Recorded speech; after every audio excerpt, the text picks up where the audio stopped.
Hi, and welcome to Inside Us.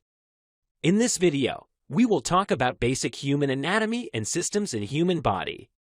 The human body can be studied and understood in terms of various systems, each of which is responsible for specific functions. Here are some of the major systems of the human body: skeletal system, muscular system, cardiovascular system, nervous system, respiratory system, digestive system, urinary system, endocrine system, lymphatic system, and reproductive system. To understand how these systems work, you first need to know a little bit about these systems. Number 1. The skeletal system. The skeletal system is the body system that provides structure and support for the body. It consists of bones and joints, which work together to allow movement and protect internal organs. Bones are the hard, calcified tissues that make up the skeleton. They are classified into 4 types: long bones, short bones, flat bones, and irregular bones. Bones are connected to each other at joints, which allow movement. The skeletal system also plays a number of important roles in the body. It provides support and protection for internal organs, helps maintain posture and balance, and produces blood cells in the bone marrow. Number 2. The muscular system. The muscular system is the body system that is responsible for movement and the maintenance of posture. It consists of muscles, which are tissues that contract and relax to produce movement. There are 3 main types of muscles in the body: skeletal muscles, cardiac muscles, and smooth muscles. Muscles work in pairs, with one muscle contracting while the other relaxes. This allows for movement in various directions. Muscles also work together with bones and joints to maintain posture and balance. They help regulate blood pressure, produce heat, and store energy in the form of glycogen. They also protect against injury and help repair damaged tissue. Number 3. The cardiovascular system. The cardiovascular system is the body system that is responsible for transporting oxygen, nutrients, and hormones to cells and removing waste products from the body. It consists of the heart, blood vessels, and blood. The heart is a muscular organ that pumps blood throughout the body. Blood vessels are the tubes that carry blood throughout the body, and blood is the fluid that circulates through the body in the blood vessels. The cardiovascular system is essential for the functioning of the body. It ensures that all of the body's cells receive the oxygen and nutrients they need to survive and function properly. It also helps remove waste products and maintain a healthy balance of fluids in the body. Number 4. The nervous system. The nervous system is the body system that is responsible for the control and coordination of body functions. It consists of the brain, spinal cord, and nerves. The brain is the control center of the nervous system. It receives and processes information from the senses and sends out commands to the rest of the body. The spinal cord is a long, tube-like structure that runs from the brain down through the center of the back. It carries messages between the brain and the rest of the body. Nerves are the long, thin fibers that carry messages to and from the brain and spinal cord. They are made up of bundles of nerve cells called neurons and are found throughout the body. Number 5. The respiratory system. The respiratory system is the body system that is responsible for the exchange of oxygen and carbon dioxide between the body and the environment. It consists of the lungs, trachea, and other structures. The lungs are the primary organs of the respiratory system. They are located in the chest and are responsible for the exchange of oxygen and carbon dioxide. The trachea, also known as the windpipe, is a tube-like structure that runs from the back of the throat to the lungs. It is lined with tiny hairs called cilia, which help to filter out debris from the air. Other structures of the respiratory system include the bronchi and bronchioles, which are tubes that branch off from the trachea and carry air to the alveoli, and the diaphragm, which is a sheet of muscle that separates the chest and abdomen and helps with breathing. The respiratory system plays a vital role in maintaining the body's oxygen supply and removing waste products. Number 6. The digestive system. The digestive system is the body system that is responsible for breaking down food into nutrients that can be absorbed and used by the body. It consists of the mouth, esophagus, stomach, small intestine, and large intestine. The mouth is where food enters the body and where the process of digestion begins. The mouth contains teeth, which mechanically break down food, and the tongue, which helps to mix food with saliva. The esophagus is a tube-like structure that connects the mouth to the stomach. It uses muscle contractions called peristalsis to move food down to the stomach. The stomach is a muscular sac that mixes and grinds food with stomach acid and enzymes. The small intestine is a long, narrow tube that is responsible for the majority of nutrient absorption. The large intestine is a wider tube that absorbs water and electrolytes from undigested food and forms feces, which are then eliminated from the body through the rectum and anus. The digestive system is essential for the body's ability to obtain and use nutrients from food. It also helps to eliminate waste products from the body. Number 7. The urinary system.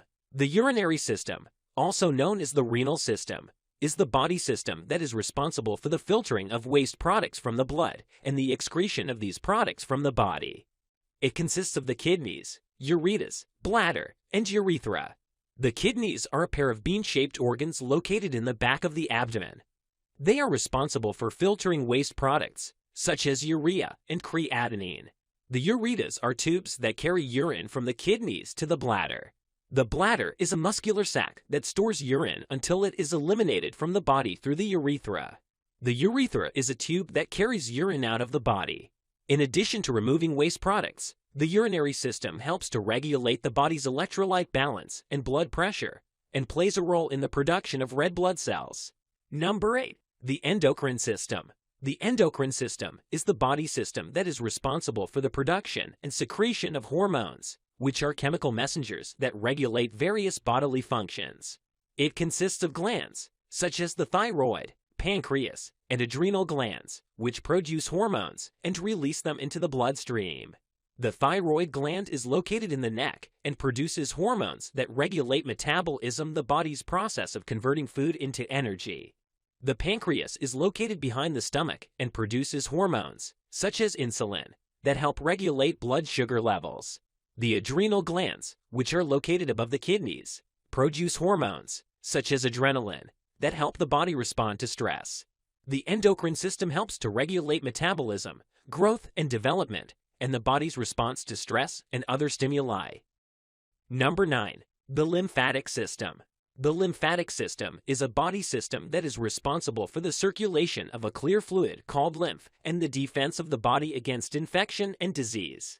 It consists of a network of vessels, called lymph vessels, that carry lymph throughout the body, as well as a number of lymphoid organs and tissues, such as the spleen, lymph nodes, and tonsils, which help to filter and remove harmful substances from the lymph. Lymph is a clear fluid that contains white blood cells called lymphocytes, which help to fight infection and disease. The lymph nodes are small, bean-shaped organs that are located throughout the body and contain immune cells that help to fight infection. The spleen is an organ located in the abdomen that filters and removes old or damaged red blood cells and platelets from the blood. The tonsils are small masses of lymphoid tissue located in the back of the throat that help to filter and remove bacteria and other harmful substances from the air we breathe. The lymphatic system plays a vital role in the body's immune system and helps to protect the body against infection and disease. It also helps to maintain fluid balance in the body by returning excess fluid from the tissues back into the bloodstream. Number 10. The reproductive system. The reproductive system is the body system that is responsible for the production and transportation of gametes, sex cells, and the reproduction of offspring. In males, the reproductive system consists of the testes, which produce sperm, and the penis, which transports sperm during sexual intercourse. In females, the reproductive system consists of the ovaries, which produce eggs, and the uterus, which provides a place for a fertilized egg to develop into a baby. The testes are a pair of male reproductive organs located in the scrotum. They produce sperm and the hormone testosterone, which helps to regulate male secondary sexual characteristics, such as facial hair and a deeper voice. The penis is a male reproductive organ that is responsible for the transportation of sperm during sexual intercourse. It is made up of spongy tissue that becomes engorged with blood during sexual arousal, causing it to become erect. The ovaries are a pair of female reproductive organs located in the pelvis. They produce eggs and the hormones estrogen and progesterone, which help to regulate the menstrual cycle and female secondary sexual characteristics, such as breast development and the appearance of body hair. The uterus is a female reproductive organ located in the pelvis. It is a muscular, pear-shaped organ that provides a place for a fertilized egg to develop into a baby.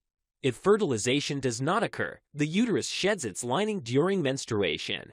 The reproductive system plays a vital role in the continuation of the human species. It allows for the production and transportation of gametes and the reproduction of offspring. In addition, hormones produced by the reproductive system play a role in the development and maintenance of secondary sexual characteristics and the regulation of the menstrual cycle. That's it for today. Hope you like this video. For more videos related to human body and medical science, please hit that subscribe button. See you in the next one. Hi, and welcome to Inside Us. In this video, we will dive deep into skeletal system and its role in the formation of human body. The skeletal system is the body system that provides structure and support for the body. It consists of bones and joints, which work together to allow movement and protect internal organs. Bones are the hard, calcified tissues that make up the skeleton. They are classified into 4 types: long bones, short bones, flat bones, and irregular bones. Long bones are found in the arms, legs, and fingers. They have a long shaft with rounded ends called epiphyses. The epiphyses contain the growth plates, also called epiphyseal plates, which are responsible for bone growth during development. Long bones provide support and leverage for movement. Examples of long bones include the femur, or the thigh bone, and tibia, or the shin bone. Short bones are found in the wrists and ankles. They are shorter and wider than long bones and provide stability and support. Examples of short bones include the carpals, or the wrist bones, and tarsals, or the ankle bones. Flat bones are thin and flat, with 2 parallel surfaces. They protect internal organs and provide a surface for muscle attachment. Examples of flat bones include the sternum, or the breastbone, and ribs. Irregular bones have complex shapes and serve a variety of functions. Examples of irregular bones include the vertebrae, or the spinal bones, and hip bones. Bones are connected to each other at joints, which allow movement and help to maintain the body's posture and balance. There are 3 main types of joints: synarthrotic joints, apoarthrotic joints, and diarthrotic joints. Synarthrotic joints, also called immovable joints, do not allow for any movement. They are found between bones that are tightly fused together, such as the bones of the skull. Apoarthrotic joints, also called slightly movable joints, allow for limited movement. They are found in bones that are connected by fibrous tissue, such as the vertebrae. Diarthrotic joints, also called freely movable joints, allow for a wide range of movement. They are further classified into 4 main types. Ball and socket joints, such as the hip and shoulder joints, allow for a wide range of movement in multiple planes. Hinge joints, such as the elbow and knee joints, allow for movement in one plane, similar to the way a door hinges. Pivot joints, such as the joint between the first 2 cervical vertebrae, the atlas and axis, allow for rotational movement. Gliding joints, such as the joints between the carpals wrist bones, allow for sliding movement. Joints are held together by a combination of bones, ligaments, tendons, and muscles. Ligaments are strong, fibrous bands of connective tissue that connect bones to other bones. Tendons are fibrous cords of connective tissue that connect muscles to bones. Muscles produce movement by contracting and relaxing, which causes movement at the joint. Joints can be affected by a number of conditions, such as arthritis, which is a group of conditions that cause inflammation and pain in the joints, and osteoporosis, which is a condition that causes bones to become weak and brittle. The skeletal system plays a number of important roles in the body, including support. The skeletal system provides structural support for the body and helps to maintain posture and balance. Protection. The skeletal system protects internal organs by surrounding and encasing them. For example, the rib cage protects the heart and lungs, and the skull protects the brain. Movement. The skeletal system allows for movement through the action of muscles that are attached to the bones. Production of blood cells. The bone marrow, which is the soft, spongy tissue inside the bones, is responsible for the production of red and white blood cells and platelets. Mineral storage. Bones act as a storage site for minerals, such as calcium and phosphorus, which are essential for the proper functioning of the body. Endocrine function. The skeletal system produces hormones, such as osteocalcin and osteoprotegerin, which play a role in the regulation of metabolism and the immune system. Overall, the skeletal system plays a vital role in the health and function of the body. It provides structure and support, protects internal organs, allows for movement, and performs a number of important functions related to the production of blood cells and the storage of minerals. That's it for today. Hope you like this video. For more videos related to human body and medical science, please hit that subscribe button. See you in the next one. Hi, and welcome to Inside Us. In this video, we will dive deep into muscular system and its role in the formation of human body. Without muscle, humans could not live. The primary job of muscle is to move the bones of the skeleton, but muscles also enable the heart to beat and constitute the walls of other important hollow organs. There are 3 types of muscle tissue. Skeletal muscle. This type of muscle creates movement in the body. There are more than 600 skeletal muscles, and they make up about 40% of a person's body weight. When the nervous system signals the muscle to contract, groups of muscles work together to move the skeleton. These signals and movements are nearly involuntary, yet they do require conscious effort. However, humans do not need to concentrate on individual muscles when moving. Skeletal muscle tissue is made up of a collection of muscle fibers wrapped in connective tissue sheaths. There are 3 types of connective tissue sheaths named for their location. Endomysium surrounds individual muscle fibers. It is made up of a delicate layer of reticular fibers and permits only small diameter nerve fibers and capillaries, thus acting as a site of metabolic exchange. Perimysium is a slightly thicker layer of connective tissue consisting mainly of type I and III collagen and surrounds a group of fibers. This fiber group is referred to as a fascicle or bundle. Fascicles are the functional units of skeletal muscle tissue. The perimysium contains slightly larger blood vessels and nerve fibers than those traveling through endomysium.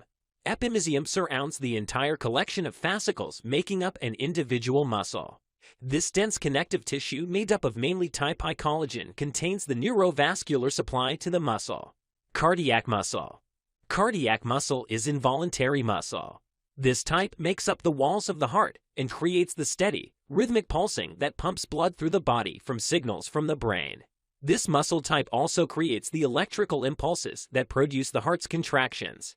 But hormones and stimuli from the nervous system can also affect these impulses, such as when your heart rate increases when you're scared. It is capable of strong, continuous, and rhythmic contractions that are automatically generated. The contractility can be altered by the autonomic nervous system and hormones. In addition, this tissue type has high metabolic, energy, and vascular demands. Cardiac muscle fibers are long, branched cells, shaped like cylinders joined end to end, with 1 or 2 nuclei located centrally. The fibers are separated by collagenous tissue that supports the capillary network of cardiac tissue. The myofilaments of cardiac muscle are arranged in a similar pattern to skeletal muscle, resulting in cross striations. The fibers are crossed by linear bands called intercalate discs. These structures have 2 important roles. Firstly, they provide attachment points that provides the tissue with a characteristic branched pattern. Secondly, they allow cardiac muscle tissue to function as a functional syncytium. Essentially, the contractile stimuli is propagated from one cell to the next one, resulting in a synchronous contraction of the entire tissue section. Smooth muscle. Smooth muscle makes up the walls of hollow organs, respiratory passageways, and blood vessels. Its wave-like movements propel things through the bodily system, such as food through your stomach or urine through your bladder. Like cardiac muscle, smooth muscle is involuntary and also contracts in response to stimuli and nerve impulses. Muscle movement happens when neurological signals produce electrical changes in muscle cells. During this process, calcium is released into the cells and brings about a short muscle twitch. Problems with the junction between the cells called a synapse can lead to neuromuscular diseases. That's it for today. Hope you like this video. For more videos related to human body and medical science, please hit that subscribe button. See you in the next one.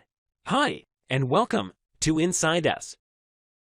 In this video, we will talk about cardiovascular system and its role in the formation of human body. Cardiovascular system, also known as the circulatory system, is a body system that is responsible for pumping and distributing blood throughout the body. It is made up of the heart, blood vessels, and blood. Heart. The heart is a muscular organ located in the chest that pumps blood throughout the body.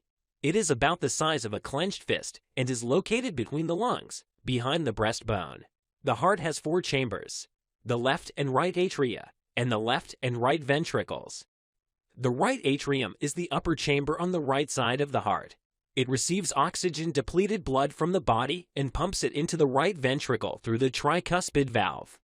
The right ventricle is the lower chamber on the right side of the heart. It pumps the oxygen-depleted blood to the lungs through the pulmonary artery to be oxygenated. The left atrium is the upper chamber on the left side of the heart. It receives oxygenated blood from the lungs and pumps it into the left ventricle through the mitral valve. The left ventricle is the lower chamber on the left side of the heart. It pumps the oxygenated blood out to the rest of the body through the aorta, the main artery of the body. The heart has its own electrical conducting system, which helps to coordinate and regulate its contractions. The sinoatrial node, also known as the heart's natural pacemaker, sends out electrical impulses that cause the heart to contract and pump blood.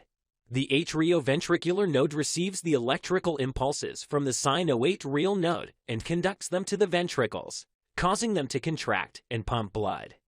The heart also has 4 valves that help to regulate the flow of blood through the chambers and prevent blood from flowing back into the wrong chambers. The tricuspid valve is located between the right atrium and right ventricle, and the mitral valve is located between the left atrium and left ventricle. The aortic valve is located between the left ventricle and the aorta, and the pulmonary valve is located between the right ventricle and the pulmonary artery. Blood vessels. The blood vessels are tubes that carry blood throughout the body. There are 3 types of blood vessels: arteries, veins, and capillaries. Arteries are blood vessels that carry oxygenated blood away from the heart to the body's cells. They have thick walls and are able to withstand the high pressure of the blood being pumped from the heart.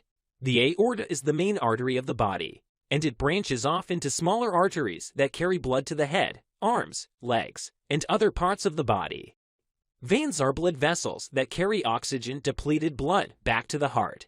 They have thinner walls than arteries and are not able to withstand as much pressure. The superior and inferior vena cava are the main veins of the body, and they carry blood from the head, arms, and upper body to the heart. The pulmonary vein carries oxygenated blood from the lungs to the heart.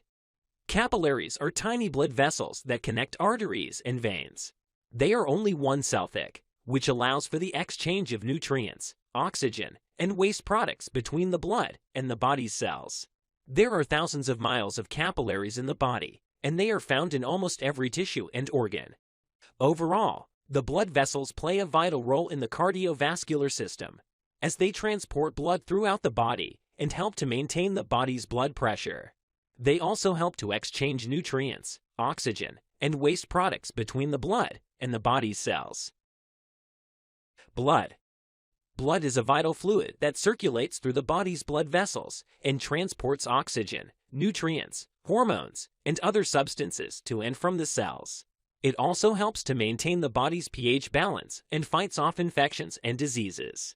Blood is made up of red and white blood cells and platelets suspended in plasma.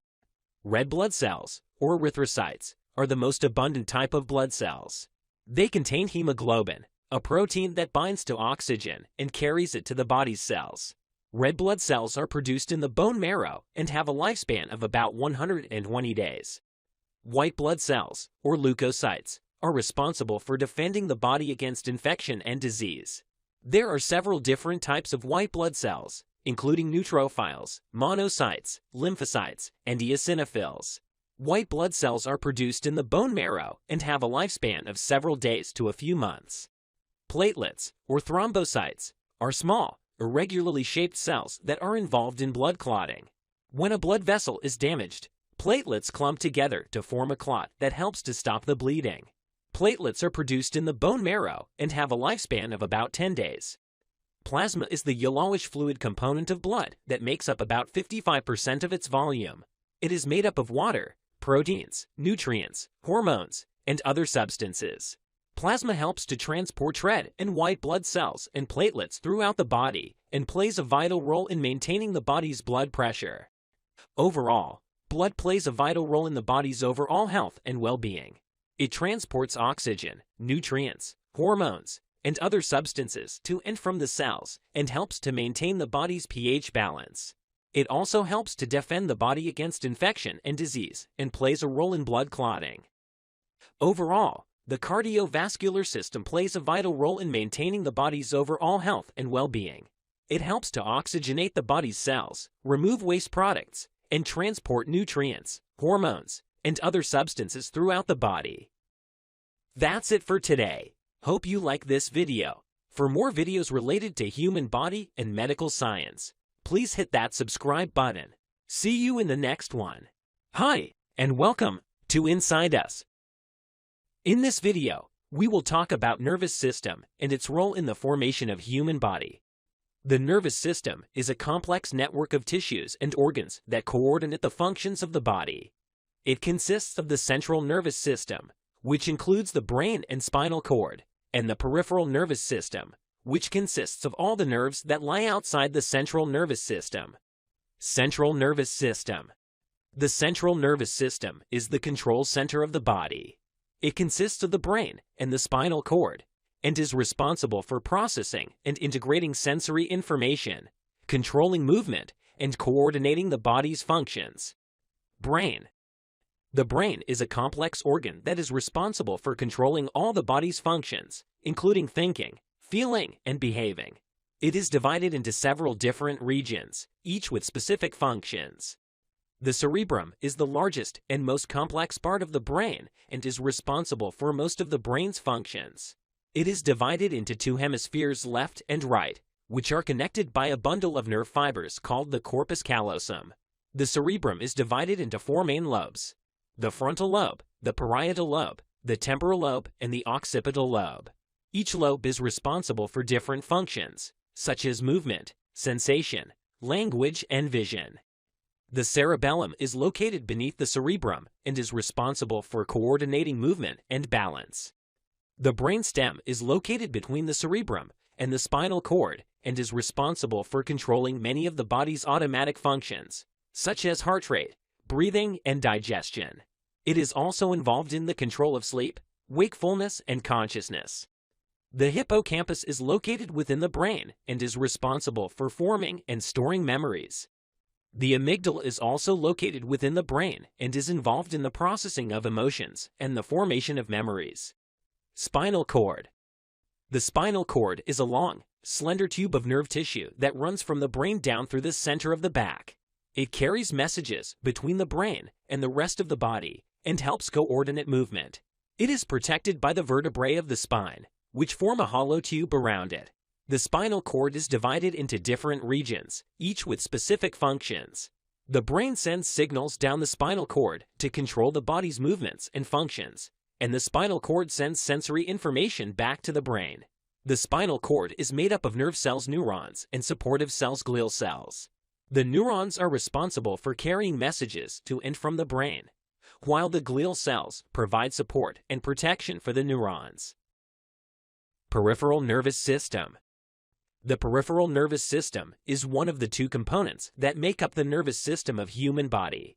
It consists of nerves and ganglia, which lie outside the brain and the spinal cord. The main function of the peripheral nervous system is to connect the central nervous system to the limbs and organs, essentially serving as a relay between the brain and spinal cord and the rest of the body. The peripheral nervous system can be divided into the somatic nervous system and the autonomic nervous system. The somatic nervous system. The somatic system is the part of the peripheral nervous system responsible for carrying sensory and motor information to and from the central nervous system.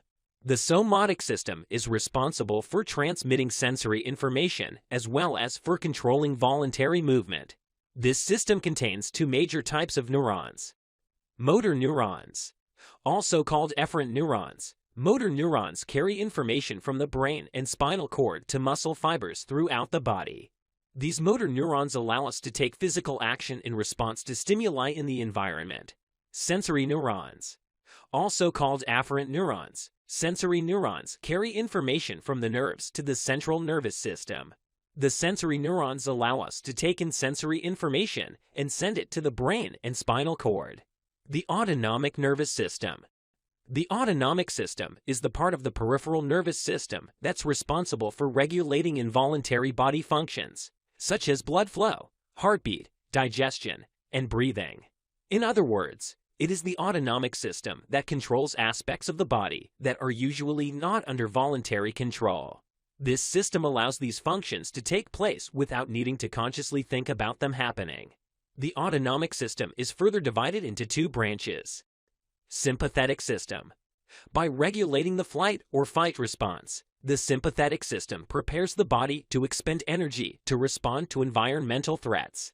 When action is needed, the sympathetic system triggers a response by accelerating heart rate, increasing breathing rate, boosting blood flow to muscles, activating sweat secretion, and dilating the pupils. Parasympathetic system. This helps maintain normal body functions and conserve physical resources. Once a threat has passed, this system will slow the heart rate, slow breathing, reduce blood flow to muscles, and constrict the pupils. This allows the body to return to a normal resting state. That's it for today. Hope you like this video. For more videos related to human body and medical science, please hit that subscribe button. See you in the next one. Hi, and welcome to Inside Us. In this video, we will talk about respiratory system and its role in the formation of human body. The respiratory system is a group of organs responsible for taking in oxygen, eliminating carbon dioxide, and maintaining proper pH balance in the body. It consists of the nasal cavity, pharynx, larynx, trachea, bronchi, bronchioles, and alveoli. Nasal cavity. The nasal cavity is a hollow space in the head that is located above and behind the nose. It is lined with a moist, thin membrane called the mucosa, which is rich in blood vessels and contains tiny hair-like structures called cilia. These cilia help to filter out dirt and other particles that may be inhaled. The nasal cavity has several functions. It warms and moistens the air that is breathed in, which helps to keep the respiratory tract moist and prevents the mucosa from drying out. It also filters the air, removing dust, pollen, and other particles that may be harmful to the body. The nasal cavity is lined with tiny hair-like structures called cilia that help to sweep these particles out of the airway and prevent them from entering the lungs. The nasal cavity also helps to detect odors. It contains small, sensitive cells called olfactory neurons, which are responsible for detecting and identifying different smells. When an odorant molecule is inhaled, it binds to receptors on the olfactory neurons, triggering a response that is sent to the brain. The brain then interprets the signal as a specific smell. Pharynx.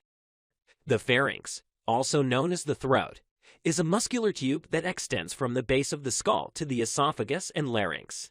It serves as a common passageway for both air and food and plays a vital role in the respiratory and digestive systems. The pharynx is divided into three regions: the nasopharynx, oropharynx, and laryngopharynx. The nasopharynx is the upper part of the pharynx that is located behind the nasal cavity. It is separated from the nasal cavity by the soft palate, which is a muscular structure that moves up and down to close off the nasal cavity when we swallow. The oropharynx is the middle part of the pharynx and is located behind the mouth. The laryngopharynx is the lower part of the pharynx and is located behind the larynx. The pharynx is lined with a mucous membrane that helps to moisten and protect the tissues. It contains several small muscles that help to move food and liquids from the mouth to the esophagus and to prevent them from entering the respiratory system. The pharynx also contains the tonsils, which are small, round masses of lymphoid tissue that help to defend the body against infection. The pharynx also plays a role in speech, as the sound waves that are produced by the larynx pass through it on their way out of the body. Larynx. The larynx, also known as the voice box, is a muscular organ located at the top of the trachea or the windpipe. It is responsible for producing sound, protecting the trachea from foreign objects, and regulating the flow of air to and from the lungs. The larynx contains the vocal cords, which are two bands of elastic tissue that stretch across the larynx and vibrate when air passes through them. The vibrations of the vocal cords produce sound waves, which are then modified by the surrounding structures of the larynx, such as the tongue, lips, and teeth to produce speech. The pitch of the sound produced by the vocal cords depends on their tension and thickness. The larynx also contains the epiglottis, a flap of cartilage that covers the opening to the trachea when we swallow. This helps to prevent food and liquids from entering the airway and lungs. The larynx also has a series of small muscles that help to open and close the opening to the trachea called the glottis and to control the flow of air. In addition to its role in speech and protection of the airway, the larynx also plays a role in maintaining the proper pH balance in the body. It does this by controlling the rate of respiration, which is the process of exchanging oxygen and carbon dioxide in the body. Trachea. The trachea, also known as the windpipe, is a tube-like structure that extends from the larynx voice box to the bronchi in the lungs. It is composed of rings of cartilage that help to keep the trachea open and prevent it from collapsing. The trachea is lined with a mucous membrane that helps to moisten and protect the tissues. It is also lined with small hair-like structures called cilia that help to sweep mucus and other debris out of the airway. The trachea is about 4 inches long and about 1 inch in diameter. It is divided into two main branches, called the bronchi, which lead to the right and left lungs. The trachea and bronchi are part of the respiratory system and are responsible for carrying air to and from the lungs. Bronchi. The bronchi are the two main air tubes that branch off the trachea and lead to the lungs. Each bronchus enters a lung and divides into smaller tubes called bronchioles, which in turn divide into even smaller tubes called alveoli. The bronchi and bronchioles make up the bronchial tree, which is responsible for distributing air to the alveoli. The bronchi are lined with a mucous membrane that helps to moisten and protect the tissues. They also contain tiny hair-like structures called cilia and mucus-producing cells that help to filter out dirt and other particles that may be inhaled. The cilia and mucus work together to sweep these particles out of the bronchi and prevent them from entering the lungs. The bronchi also contain small muscles that help to control the flow of air to and from the lungs. During inhalation, the muscles in the bronchi relax and the walls of the bronchi expand, allowing air to flow in. During exhalation, the muscles in the bronchi contract and the walls of the bronchi narrow, forcing air out of the lungs. That's it for today. Hope you like this video. For more videos related to human body and medical science, please hit that subscribe button. See you in the next one. Hi, and welcome to Inside Us. In this video, we will talk about digestive system and its role in the formation of human body. The digestive system is a group of organs that work together to convert food into energy and basic nutrients to feed the entire body. Food is broken down mechanically and chemically in the mouth, then moves through the esophagus, stomach, small intestine, and large intestine before being eliminated from the body. The organs of the digestive system include the mouth, esophagus, stomach, small intestine, large intestine, rectum, and anus. The liver, gallbladder, and pancreas also play important roles in the digestive process. Mouth. The mouth plays a vital role in the digestive system as it is the first point of contact between the body and food. The process of digestion begins in the mouth with the mechanical breakdown of food through the process of chewing. Food is mixed with saliva, which contains the enzyme amylase, responsible for breaking down carbohydrates. The tongue helps to mix the food with saliva and also helps in moving the food to the back of the mouth for swallowing. The act of swallowing, also known as deglutition, is a complex process that is controlled by several muscles in the mouth, throat, and esophagus. In addition to breaking down food, the mouth also plays a role in the sense of taste, which helps the body to identify and discern between different types of food. Esophagus. The esophagus is a muscular tube that connects the mouth to the stomach.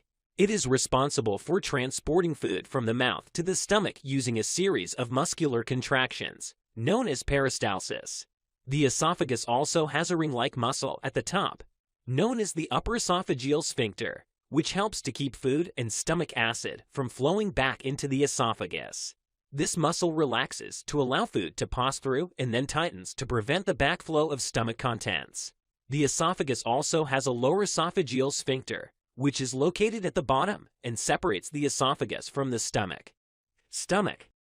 The stomach is a muscular sac that plays a crucial role in the digestion of food. It mixes food with stomach acid and digestive enzymes, which helps to break down proteins and kill harmful bacteria. The stomach also releases a hormone called ghrelin, which signals to the brain that the body is hungry. As food enters the stomach, it is mixed with stomach acid and enzymes to form a thick liquid called chyme. The stomach then releases the chyme into the small intestine in small amounts, allowing for proper digestion and absorption. The stomach is able to stretch to accommodate large amounts of food and also has the ability to temporarily store food, releasing it into the small intestine as needed. Small intestine. The small intestine is a long, coiled tube that is responsible for the majority of nutrient absorption. The walls of the small intestine are lined with tiny, finger-like projections called villi and microvilli, which greatly increases the surface area for absorption. The small intestine also plays a role in the secretion of bile, which is produced by the liver and stored in the gallbladder. Bile helps to emulsify fats, making them easier to digest. The small intestine also receives enzymes from the pancreas, which aid in the digestion of proteins and fats. Large intestine. The large intestine is a tube-like organ that is responsible for absorbing water and electrolytes from undigested food. It also plays a role in the formation of feces, which is eliminated from the body through the rectum and anus. The large intestine also houses beneficial bacteria, which aid in the breakdown of undigested food and produce certain vitamins. Rectum. The rectum is the last section of the large intestine and plays a key role in the elimination of waste from the body. It is a muscular tube that temporarily stores feces before they are eliminated through the anus. The rectum also plays a role in the process of defecation, which is the act of passing feces from the body. The rectum is sensitive to the presence of feces and sends signals to the brain indicating that a bowel movement is needed. The rectum also has a muscle called the rectal sphincter, which controls the release of feces. It is important to note that the rectum can also store gas and have to release it via the anus. Anus. The anus is the opening at the end of the digestive tract through which feces are eliminated from the body. It is made up of several muscles, including the external and internal anal sphincters, which control the release of feces. The external anal sphincter is under conscious control, while the internal anal sphincter is controlled by the autonomic nervous system. The anus also has a rich blood supply, which helps to protect against injury and infection. It is important to note that the anus is also a sensitive organ, as it contains a large number of nerve endings. That's it for today. Hope you like this video. For more videos related to human body and medical science, please hit that subscribe button. See you in the next one. Hi, and welcome to Inside Us. In this video, we will talk about urinary system and its role in the formation of human body. The urinary system, also known as the renal system, is responsible for filtering the blood, removing waste products, and regulating the body's fluid balance. The main organs of the urinary system include the kidneys, ureters, bladder, and urethra. Kidneys. The kidneys are a pair of bean-shaped organs located in the upper abdomen, on either side of the spine. They are responsible for filtering the blood and removing waste products, such as urea and creatinine, from the body. The kidneys also help to regulate the body's electrolyte balance, such as sodium and potassium, and blood pressure. They also produce hormones that regulate red blood cell production and promote bone health. The kidneys filter the blood through small structures called nephrons, which remove waste products and excess water from the blood to form urine. The urine then flows through the renal pelvis, which is the funnel-like structure at the center of each kidney, and into the ureters. Ureters. The ureters are a pair of thin, muscular tubes that transport urine from the kidneys to the bladder. The ureters use a series of muscular contractions, called peristalsis, to move urine through the urinary tract. The ureters also have a valve-like structure at the junction with the bladder, called the ureterovesical junction, which prevents urine from flowing back into the kidneys. Bladder. The bladder is a muscular sac located in the lower abdomen that stores urine until it is eliminated from the body. The walls of the bladder are composed of smooth muscle, which allows the bladder to expand as it fills with urine. The bladder also has a muscle called the urinary sphincter, which controls the release of urine. The bladder can stretch and hold up to 400–600 milliliters of urine before the person feels the urge to urinate. Urethra. The urethra is a tube-like structure that carries urine from the bladder to the outside of the body. In males, the urethra is longer, approximately 20 centimeters in length, and also carries semen during ejaculation. In females, the urethra is shorter, approximately 4 centimeters in length, and located closer to the clitoris and vaginal opening. The urethra is lined with mucous membrane and has a rich blood supply, which helps to prevent infection and injury. That's it for today. Hope you like this video. For more videos related to human body and medical science, please hit that subscribe button. See you in the next one. Hi, and welcome to Inside Us. In this video, we will talk about endocrine system and its role in the formation of human body. The endocrine system is a complex network of glands and hormones that regulate various bodily functions, including growth, development, metabolism, and reproduction. The endocrine system works closely with the nervous system to help the body respond to changes in the environment. Pituitary gland. The pituitary gland, also known as the master gland, is located at the base of the brain and plays a key role in regulating the endocrine system. It produces several hormones, including growth hormone, which stimulates growth and cell reproduction, prolactin, which stimulates milk production in females, thyroid-stimulating hormone, which regulates the thyroid gland, and adrenocorticotropic hormone, which regulates the adrenal glands. Thyroid gland. The thyroid gland is located in the neck and produces hormones that regulate metabolism, including TRE-euthyronin ET3 and thyroxine E4. These hormones help to control the body's energy use and heat production. The thyroid gland also produces calcitonin, which helps to regulate calcium levels in the blood. Parathyroid gland. The parathyroid gland is located near the thyroid gland and produces a parathyroid hormone, which helps to regulate calcium levels in the blood. PTH works in opposition to calcitonin, stimulating the release of calcium from bone tissue and the absorption of calcium in the kidneys and intestines.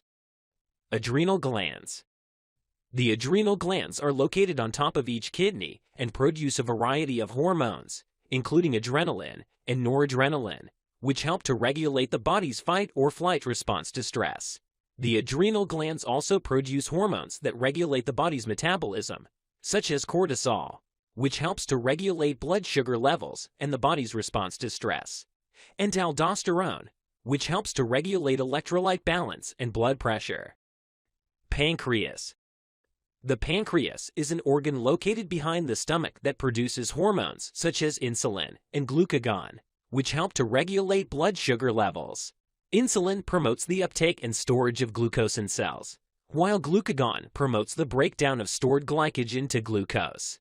The pancreas also produces digestive enzymes that aid in the digestion of food in the small intestine. Ovaries and testes. The ovaries and testes are the primary reproductive organs and produce hormones that regulate the body's reproductive functions. In females, the ovaries produce estrogen and progesterone, which regulate the menstrual cycle and pregnancy. In males, the testes produce testosterone, which regulates the development of male secondary sexual characteristics and sperm production. Pineal gland.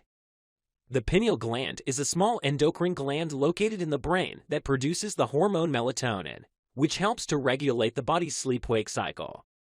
Thymus.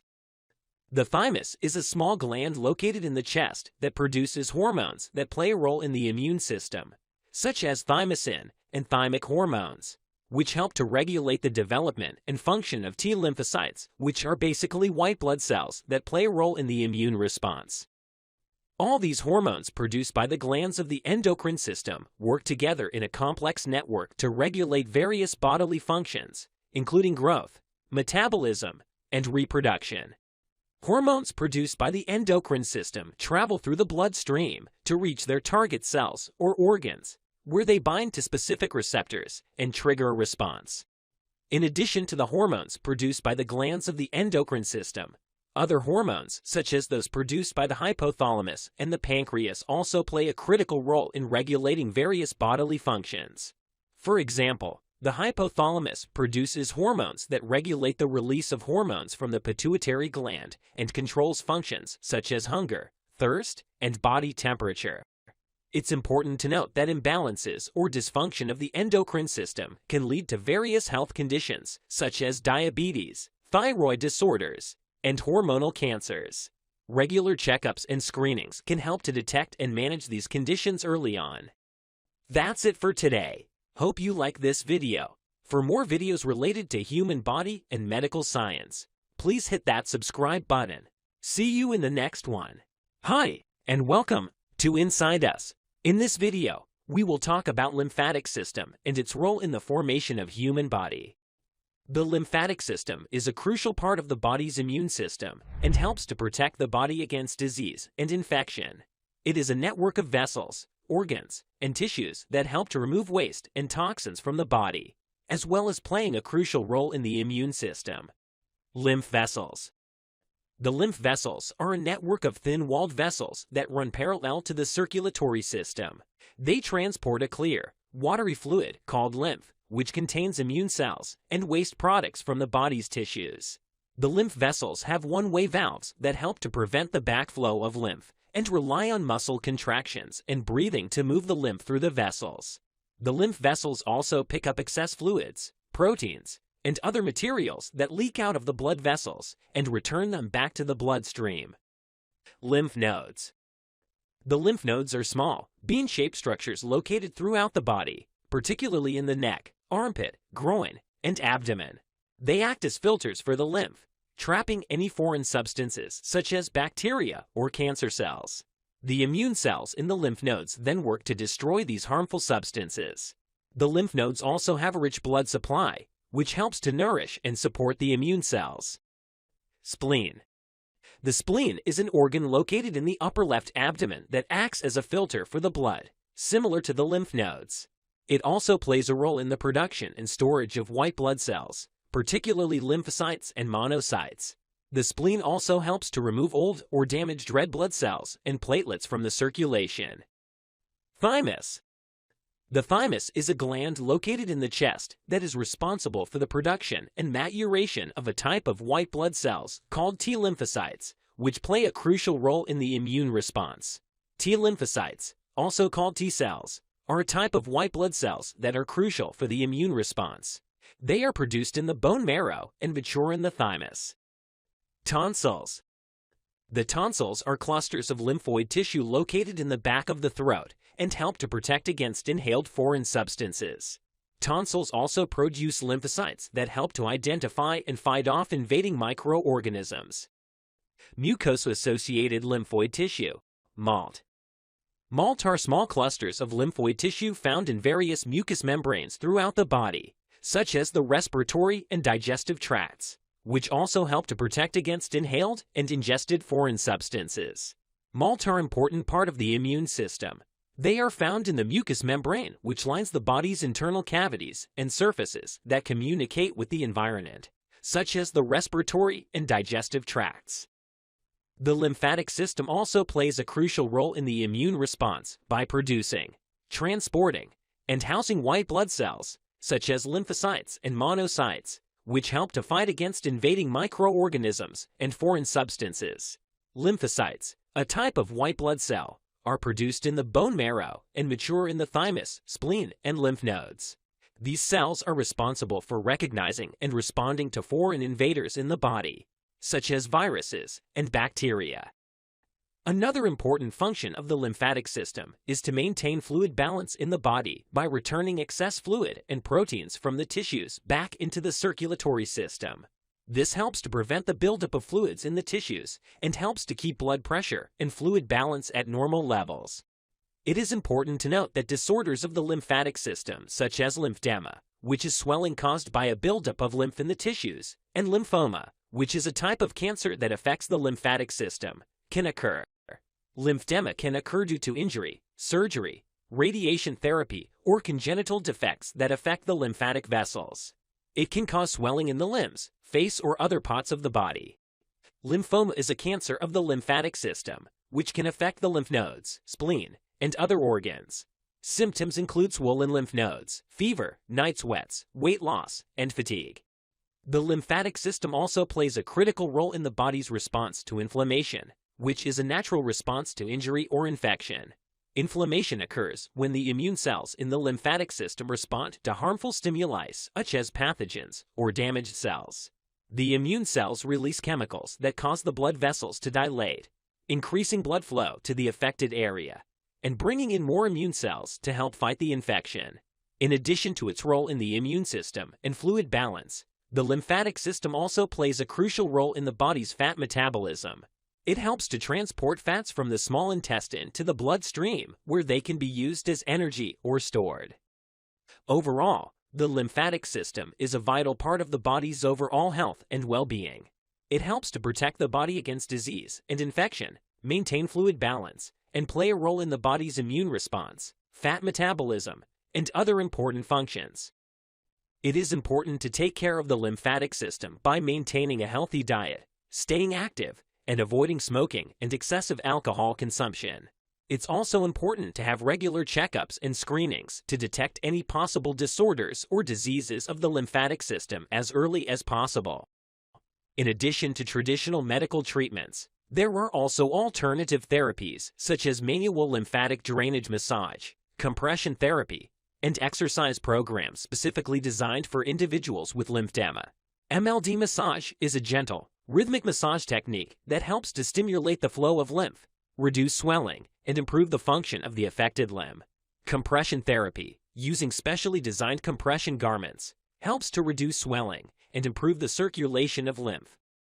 It is also important to take care of the lymphatic system by avoiding activities that may cause damage to the lymphatic vessels, such as extreme heat, sunburns, and insect bites. It's also important to avoid activities that may cause injury or damage to the lymph nodes, such as excessive alcohol consumption and smoking. Overall, the lymphatic system is a complex and vital part of the body that plays a crucial role in the body's overall health and well-being. It is important to take care of the lymphatic system by maintaining a healthy lifestyle, staying active, and having regular checkups to ensure its proper functioning. That's it for today. Hope you like this video. For more videos related to human body and medical science, please hit that subscribe button. See you in the next one. Hi, and welcome to Inside Us. In this video, we will talk about integumentary system and its role in the formation of human body.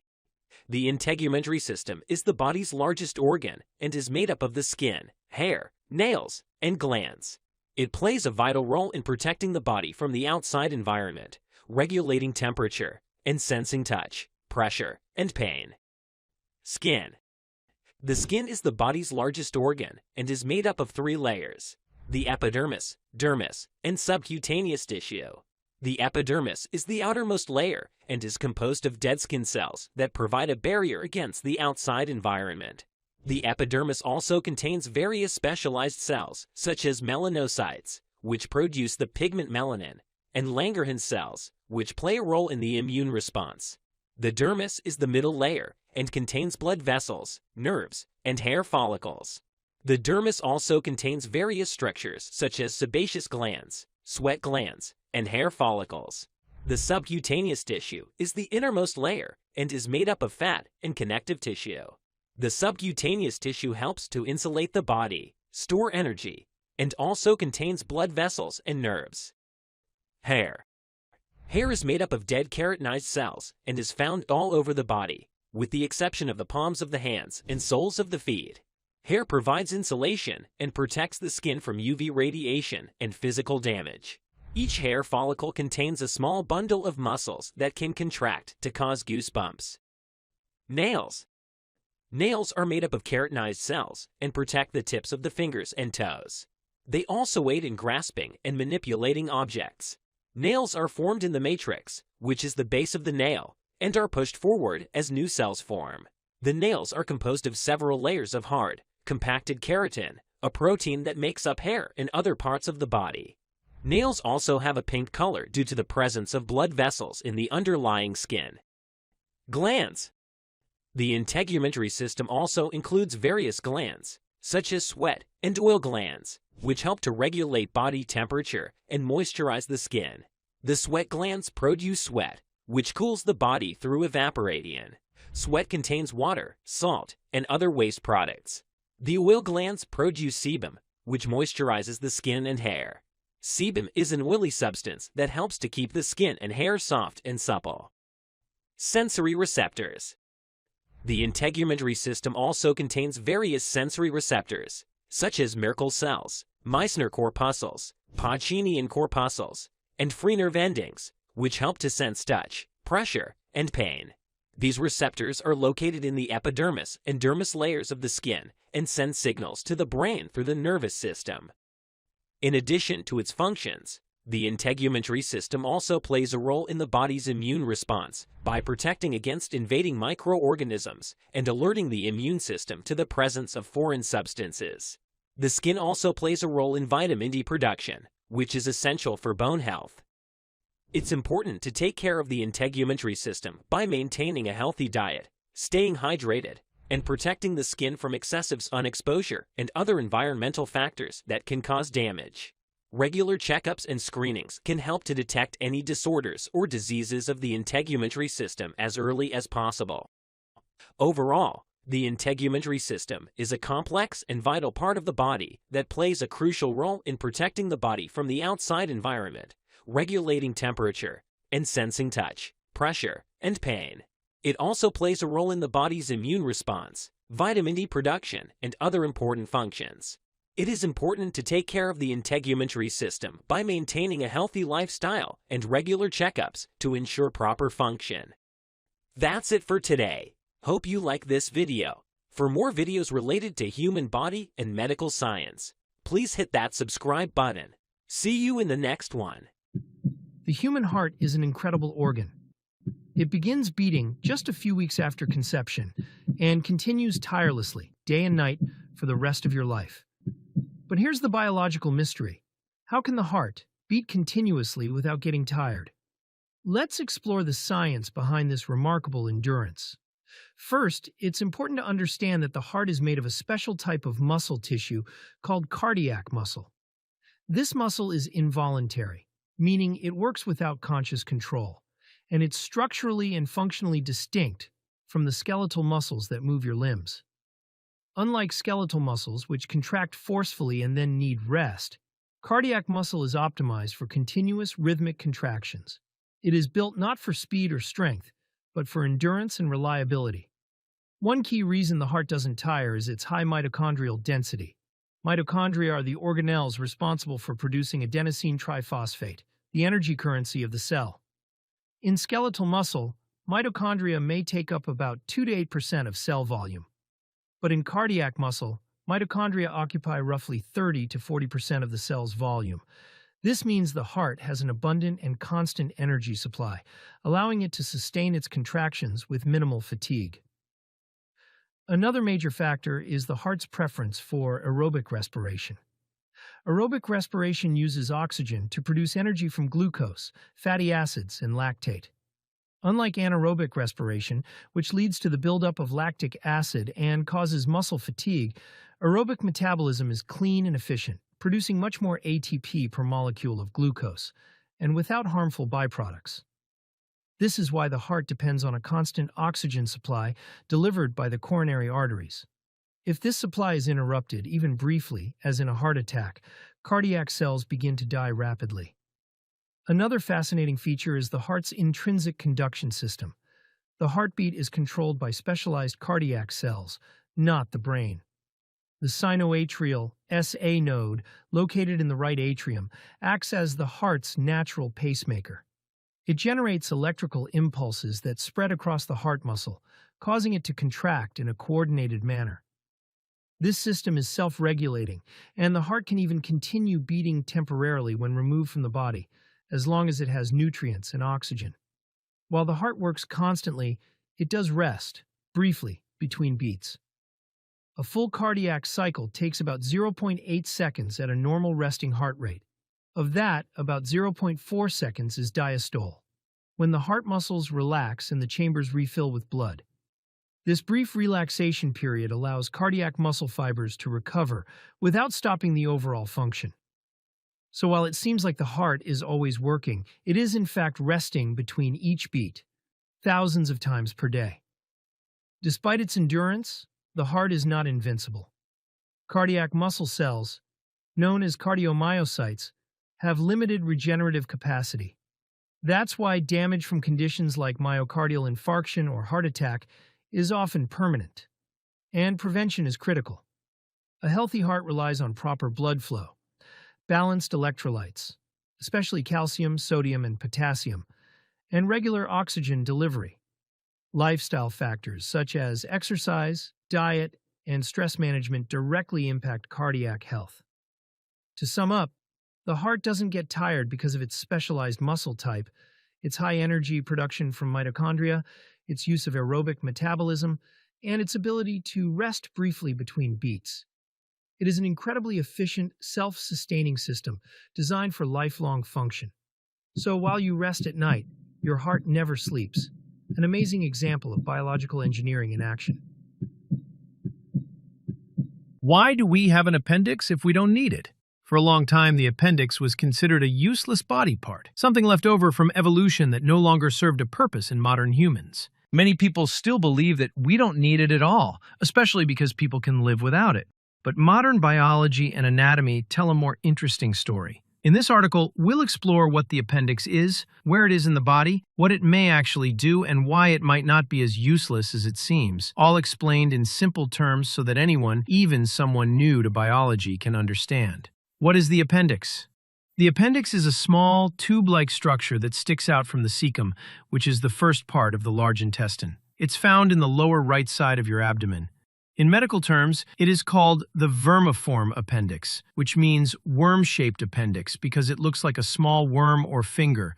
It is usually 3 to 5 inches long. Even though it's tiny and doesn't play a big role in digestion like the stomach or small intestine, its structure and position tell us a lot about its past and maybe even its purpose today. Why we have appendix? To understand why we have an appendix, we need to go back to our evolutionary history. Millions of years ago, our ancestors had very different diets. They ate lots of raw plants, leaves, and roots, which are hard to digest. Back then, their cecum and appendix were much larger and acted as a fermentation chamber. In this chamber, bacteria helped break down the tough fibers in plants. But as humans evolved, we started cooking food and eating more meat, fruits, and processed grains. These foods are easier to digest, so our digestive system didn't need such a big cecum anymore. Over time, the cecum shrank, and the appendix became smaller too. Because it became so small and seemed to serve no purpose, scientists thought the appendix was a vestigial organ, a leftover from evolution that no longer had a function. But now we know that's not entirely true. What does the appendix actually do? More recent research shows that the appendix may still have important functions, especially in supporting our immune system and maintaining a healthy balance of gut bacteria. Let's take a closer look at the two main functions scientists now believe the appendix performs. 1. A safe house for good bacteria.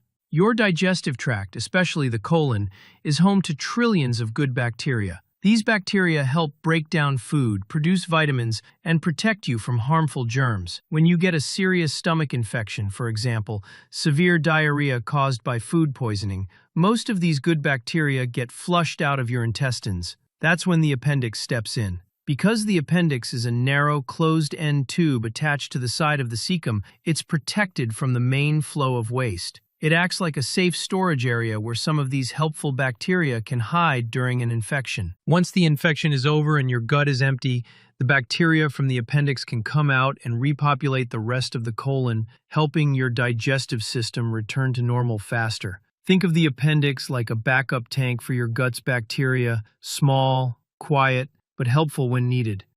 2. Helps the immune system, especially in early life. The appendix contains lymphoid tissue, which is part of your lymphatic system, the body's defense system that helps fight infections and diseases. This tissue is rich in white blood cells, which are the soldiers of your immune system. In children and young adults, the appendix plays a role in developing immune responses by exposing immune cells to different bacteria and antigens. Basically, the appendix may help train the immune system during early life, teaching it to recognize harmful invaders and to build resistance to them. While this immune function seems to decrease as you grow older, it still shows that the appendix has a meaningful role, especially when the immune system is still developing. If it's useful, why can we live without it? This is a great question. Yes, you can live without the appendix, and many people do, especially those who have had appendicitis and needed surgery to remove it. That's why some people think it's not important. But just because you can live without something doesn't mean it has no purpose. For example, people can live without one kidney, tonsils, or even their gallbladder,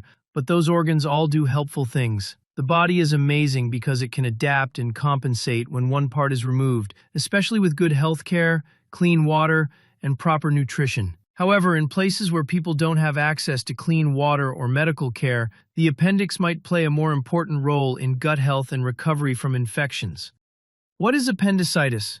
Appendicitis is when the appendix becomes inflamed and infected. It usually happens when something blocks the opening of the appendix, like hard stool, swelling, or bacteria. When blocked, the appendix fills with pus, a thick fluid full of white blood cells and bacteria, and this causes pain and swelling. If not treated quickly, the appendix can burst, which can spread infection to the rest of the abdomen, a dangerous condition called peritonitis.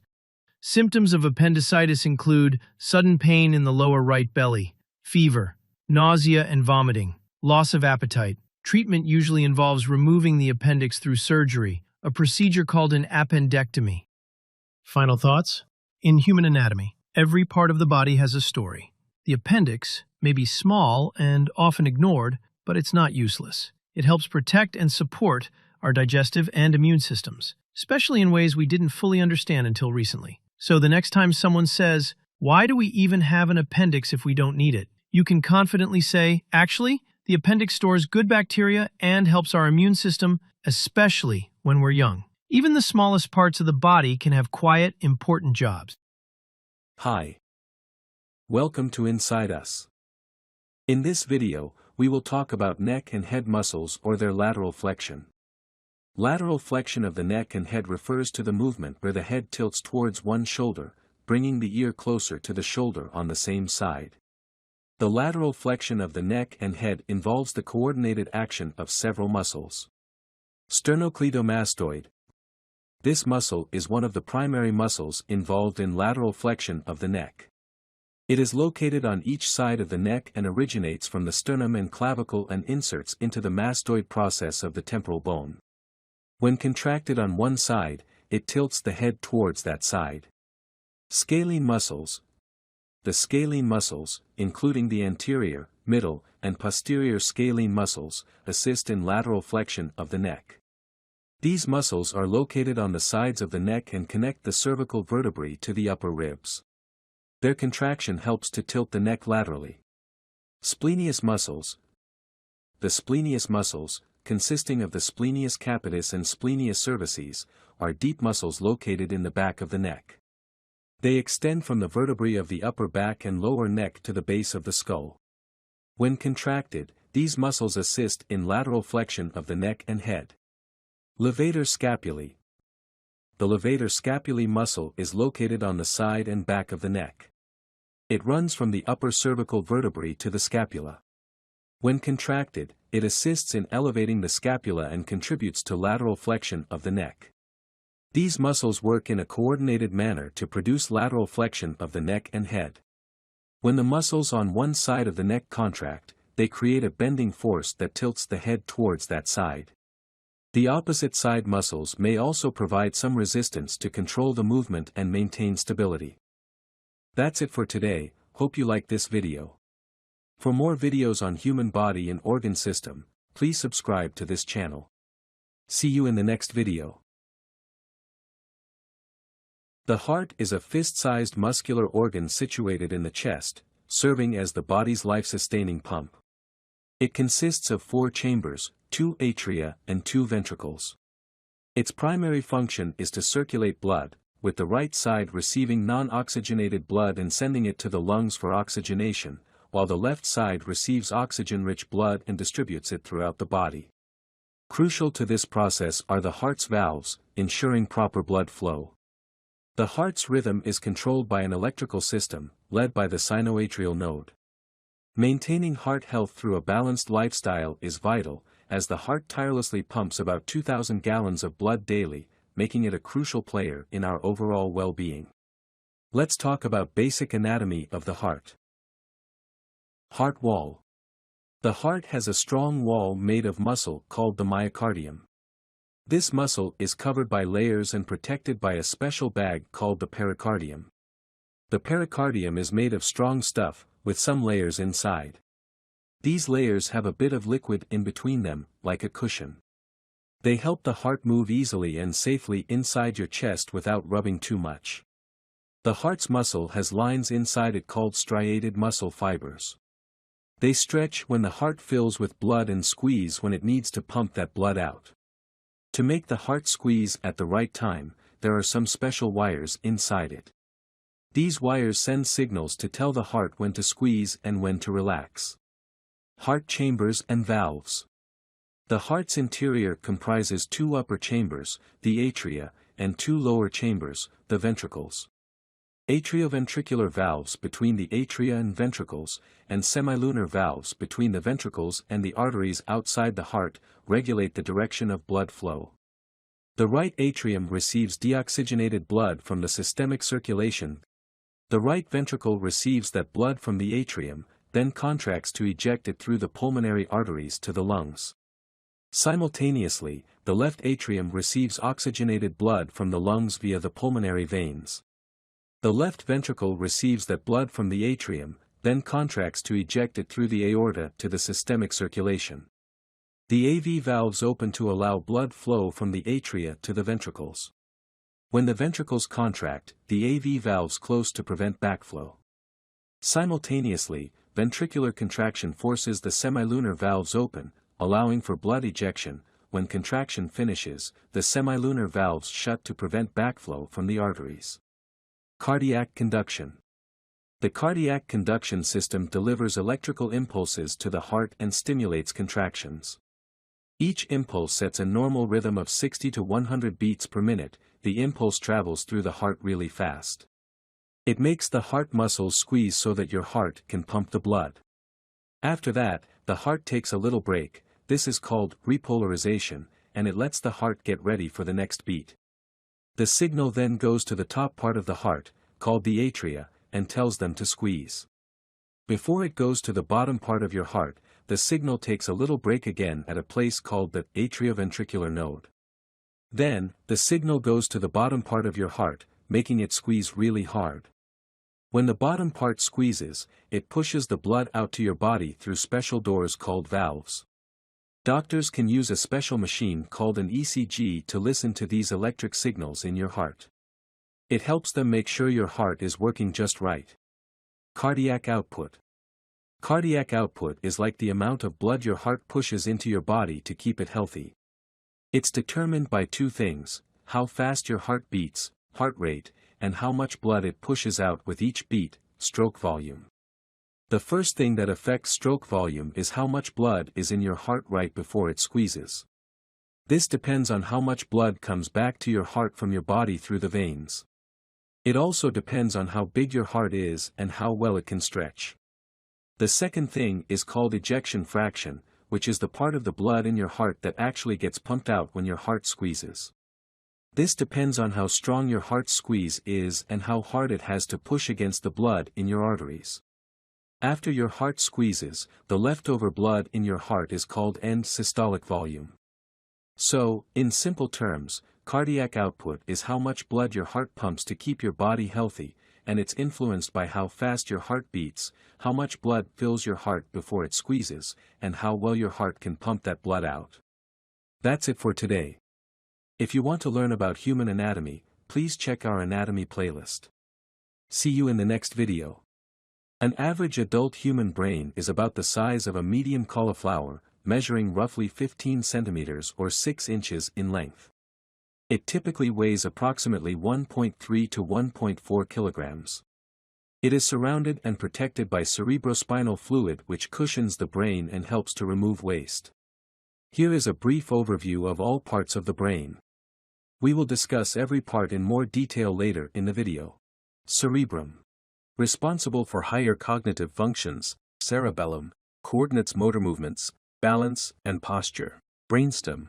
Controls heart rate, breathing, digestion, and sleeping.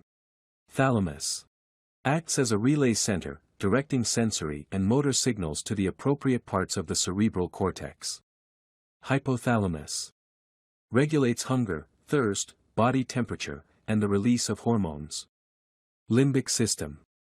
Contains structures like the amygdala and hippocampus and is responsible for emotions, memories, and certain aspects of behavior.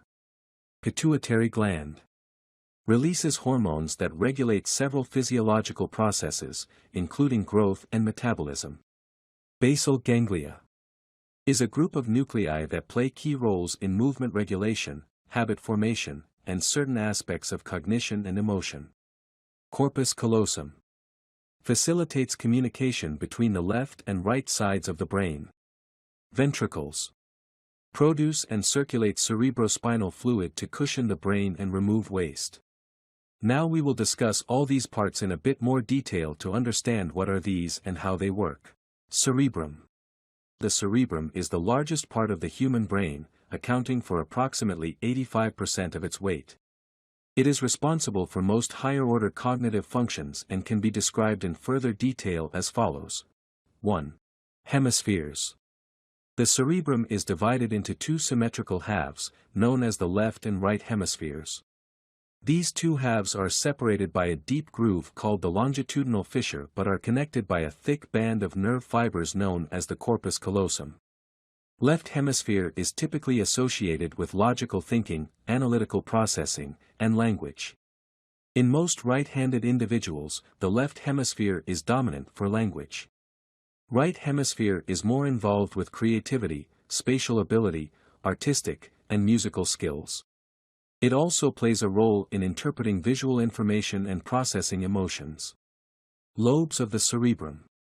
The cerebral cortex, the outer layer of the cerebrum, is divided into four main lobes.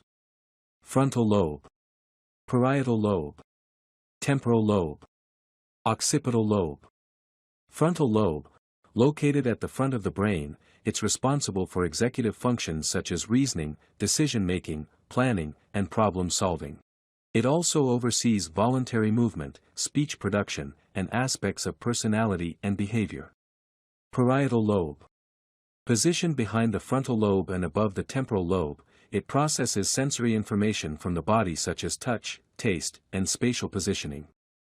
The somatosensory cortex, which maps tactile information from the body, is located in this lobe.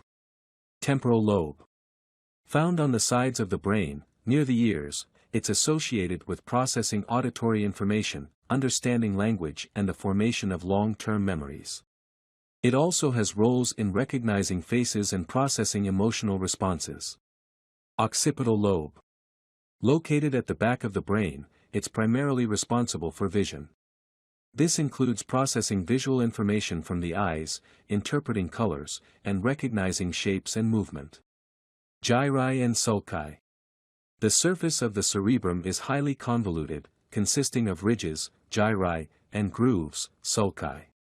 These convolutions increase the surface area of the cerebrum, allowing more neurons to fit in and enhancing cognitive abilities. Cerebral cortex. This is the outermost layer of the cerebrum and is composed of gray matter.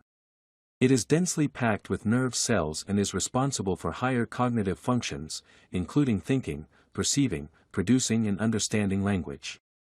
The thickness and structure of the cerebral cortex can vary across individuals and has been associated with various cognitive abilities and personality traits. White matter. Located beneath the cerebral cortex, white matter is made up of myelinated or insulated axons, which are nerve fibers that connect different parts of the brain to each other. The myelin gives this region its white appearance and helps accelerate the transmission of signals between neurons. Basal ganglia. Though often considered separately, the basal ganglia are a group of nuclei deep within the cerebrum. They play a crucial role in movement regulation, habit formation, and certain aspects of cognition and emotion. Limbic system. Also nested within the cerebrum, this system comprises the amygdala, hippocampus, and other structures vital for emotion, behavior, and long-term memory. The cerebrum, with its intricate structures and networks, is central to human consciousness, enabling us to think, learn, create, and experience emotions. It remains a focal point in neuroscience research as we strive to unravel the mysteries of human cognition and behavior. Cerebellum. The cerebellum, often referred to as the little brain due to its appearance and size relative to the cerebrum, is an essential structure located underneath the occipital lobes of the cerebrum at the back of the brain. Here's a detailed breakdown of cerebellum. Structure and functions. The cerebellum is divided into two hemispheres, similar to the cerebrum, and has a finely convoluted surface, which helps maximize its surface area. These convolutions are made up of folds known as folia. In the middle, a narrow worm-like structure called the vermis connects the two hemispheres. The cerebellum plays a key role in fine-tuning motor activities. While the cerebrum might initiate a movement, the cerebellum makes adjustments to ensure the movement is smooth and precise. It helps maintain balance and proper posture, particularly when the body is in motion.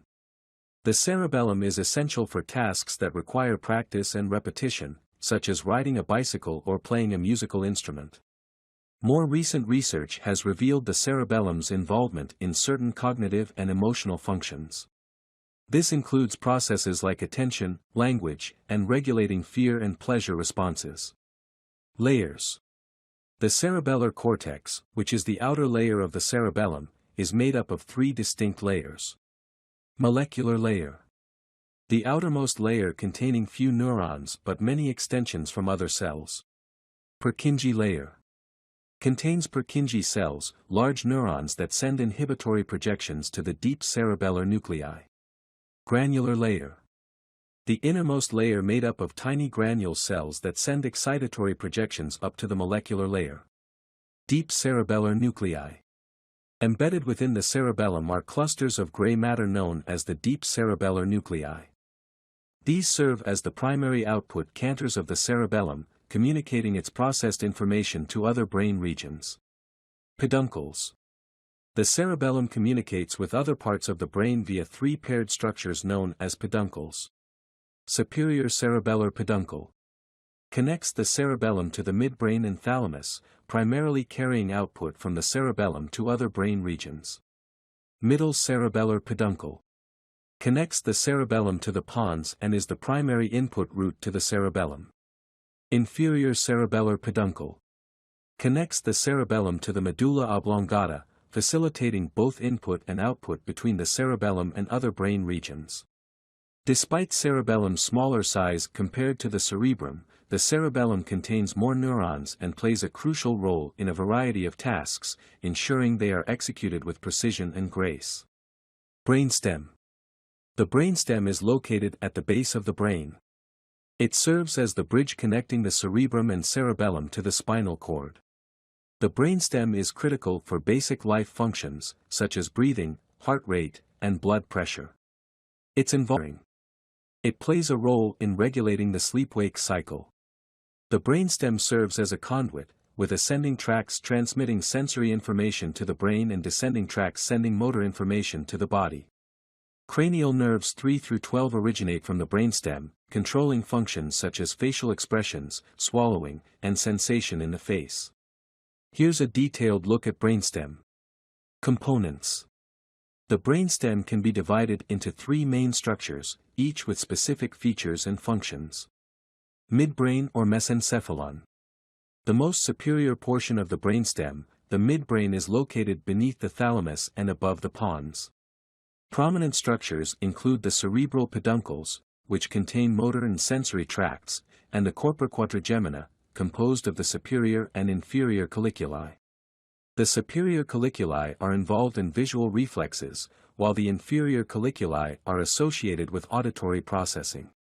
The midbrain houses the red nucleus, involved in motor coordination, and the substantia nigra, which plays a role in reward and movement. The midbrain contains nuclei for cranial nerves 3 and 4. Pons. Positioned between the medulla and the midbrain, the pons appears as a bulging region on the anterior part of the brainstem. It primarily acts as a relay station, transmitting information between the cerebrum, cerebellum, and spinal cord. The pons also plays a role in regulating the sleep-wake cycle and houses nuclei for cranial nerves 5 through 8. Medulla oblongata. Located closest to the spinal cord, the medulla oblongata is the most inferior part of the brainstem. It regulates several vital and involuntary functions, such as heartbeat, blood pressure, and respiration. Any significant damage to this region can be life-threatening. It also contains the pyramids, which are two elongated ridges on its anterior surface where motor fibers cross over or decussate. This decussation is why each hemisphere of the brain controls the opposite side of the body. The medulla also houses nuclei for cranial nerves 8 through 12. Reticular formation. Spanning the length of the brainstem, the reticular formation is a network of interconnected neurons. It's vital for consciousness, sleep regulation, and overall alertness. Damage to this area can result in coma. The reticular formation also filters sensory input to decide what information is relayed to the cerebral cortex. Thalamus. The thalamus is located in the center of the brain, just above the brainstem, and is nestled between the cerebral cortex and the midbrain. Each hemisphere of the brain contains a thalamus. It is composed of two symmetrical egg-shaped masses of gray matter, and these are surrounded by a thin layer of white matter called the external medullary lamina. It performs various functions. Relay station. One of the primary roles of the thalamus is to relay sensory information from peripheral receptors and the spinal cord to the appropriate regions of the cerebral cortex. It processes and transmits inputs from all the senses, except smell, to associated cortical areas. Motor functions. The thalamus also receives information from the cerebellum and basal ganglia and relays it to the motor areas of the cerebral cortex, aiding in the coordination and modulation of movement. Sleep and wakefulness. It's involved in regulating states of sleep and wakefulness. The thalamus plays a role in controlling the sleep spindle activity during the sleep cycle. Consciousness. The thalamus contributes to consciousness and alertness, particularly through its connections with the cerebral cortex and the reticular formation in the brainstem. Pain perception. The thalamus is also involved in processing pain signals and can modulate the perception of pain. Hypothalamus. The hypothalamus is a small but crucial region of the brain that plays an integral role in connecting the nervous system to the endocrine system via the pituitary gland. The hypothalamus is located below the thalamus, approximately above the pituitary gland, and forms the lower walls and floor of the third ventricle in the brain. It's about the size of an almond and consists of various nuclei and nerve fibers. The hypothalamus is connected to many parts of the central nervous system, including the cerebral cortex, thalamus, basal ganglia, and limbic system. The pituitary gland is attached to the hypothalamus by the infundibulum, or pituitary stalk. Through this connection, the hypothalamus can regulate a wide variety of bodily functions by influencing hormone release from the pituitary. Hypothalamus perform various functions, for example, endocrine system regulation, autonomic nervous system regulation, temperature regulation, hunger and thirst regulation, sleep-wake cycles and circadian rhythms, emotion and behavior, and memory. Limbic system. The limbic system is a collection of structures in the brain involved in various functions including emotion, behavior, motivation, long-term memory, and olfaction. Limbic system is a group of interconnected structures. Here are some of the primary components. Amygdala. A small, almond-shaped set of neurons located deep within the brain's medial temporal lobe. It's key in processing emotions, especially those related to fear and pleasure. Hippocampus. Located in the medial temporal lobe, the hippocampus plays a critical role in forming new memories and connecting emotions and senses, such as smell and sound, to memories. Thalamus. While primarily a relay station for sensory and motor signals to the cerebral cortex, the thalamus does have connections with the limbic system and is involved in some of its functions, especially in relaying sensory information. Hypothalamus. Situated beneath the thalamus, the hypothalamus regulates vital functions like hunger, thirst, body temperature, and sleep. It also helps in controlling mood and emotions and is integrally linked to the endocrine system. Cingulate gyrus. An arc-shaped region that plays a role in regulating aggressive behavior and linking behavioral outcomes to motivation. Parahippocampal gyrus. Surrounding the hippocampus, this region plays a role in memory encoding and retrieval. Basal ganglia. While often associated with movement, the basal ganglia have connections to the limbic system and play a role in certain emotional and cognitive functions. Olfactory bulbs. These are involved in the sense of smell, which can evoke strong emotional responses and memories. Pituitary gland. The pituitary gland, often termed the master gland, is a small, pea-sized structure that plays a crucial role in the human endocrine system. The pituitary gland is situated at the base of the brain, right below the hypothalamus, and is housed within a bony structure called the sella turcica of the sphenoid bone. It is attached to the hypothalamus by a thin stalk known as the infundibulum or pituitary stalk. The gland is divided into two primary sections, the anterior pituitary, or adenohypophysis, and the posterior pituitary, or neurohypophysis. Anterior pituitary, adenohypophysis. This lobe synthesizes and releases several hormones, regulated by releasing and inhibiting hormones sent from the hypothalamus via a portal blood system. Hormones produced and released by the anterior pituitary include growth hormone, thyroid-stimulating hormone, adrenocorticotropic hormone, follicle-stimulating hormone, luteinizing hormone, prolactin, endorphins and enkephalins. Posterior pituitary, neurohypophysis.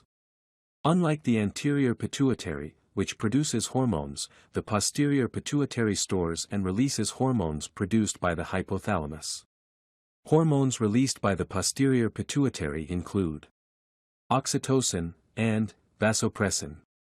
Basal ganglia. The basal ganglia are a group of nuclei located deep within the cerebral hemispheres that play crucial roles in a range of functions, including the control of voluntary motor movements, procedural learning, habit formation, and emotion, among others. The basal ganglia are composed of several interconnected nuclei, which includes striatum, globus pallidus, subthalamic nucleus, and substantia nigra. The basal ganglia have several pathways that process and relay information. Direct pathway, indirect pathway, hyperdirect pathway. Proper balance between these pathways is crucial for smooth motor control. Function. Basal ganglia perform several functions, which include motor control. The basal ganglia, in coordination with the cerebral cortex, thalamus, and brainstem, help smooth out and coordinate movements. They're involved in the initiation and termination of movements, ensuring movements are fluid and purposeful. Procedural learning. They play a role in the learning of routines or sequences, especially motor sequences. Emotions and behavior. The basal ganglia are connected to the limbic system and have been implicated in the control of emotional behaviors and responses. Cognitive functions. They contribute to certain aspects of cognitive processing, decision-making, and task switching. Corpus callosum. The corpus callosum is the largest bundle of nerve fibers in the brain that connects the left and right hemispheres, allowing them to communicate and coordinate with one another. Anatomy and structure. The corpus callosum lies beneath the cerebral cortex, arching around the lateral ventricles. It is composed of over 200 million axonal projections, facilitating the transfer of information, integration of motor, sensory, and cognitive performances between the cerebral hemispheres. The corpus callosum can be segmented into different regions based on its anterior to posterior orientation. Rostrum, genu, body or trunk, and splenium. Functions. Corpus callosum performs several functions, which include interhemispheric communication.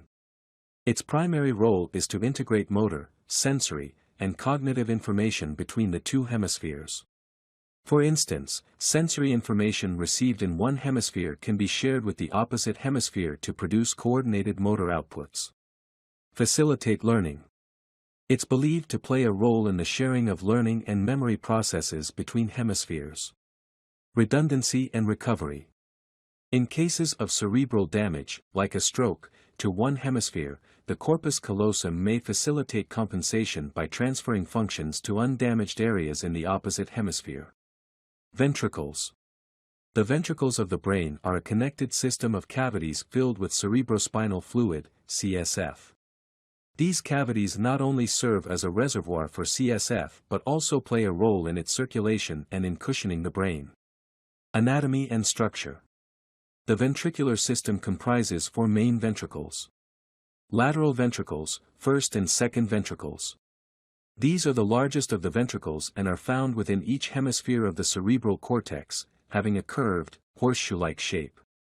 Each lateral ventricle consists of a central body and three protruding horns, the anterior or frontal, posterior or occipital, and inferior or temporal horns. Third ventricle. This is a narrow, funnel-shaped cavity located in the midline, between the left and right thalamus. It's connected to each lateral ventricle by the interventricular foramen or foramen of Monro. Fourth ventricle. Located between the pons and the cerebellum. It communicates with the third ventricle above through the cerebral aqueduct or aqueduct of Sylvius. Function.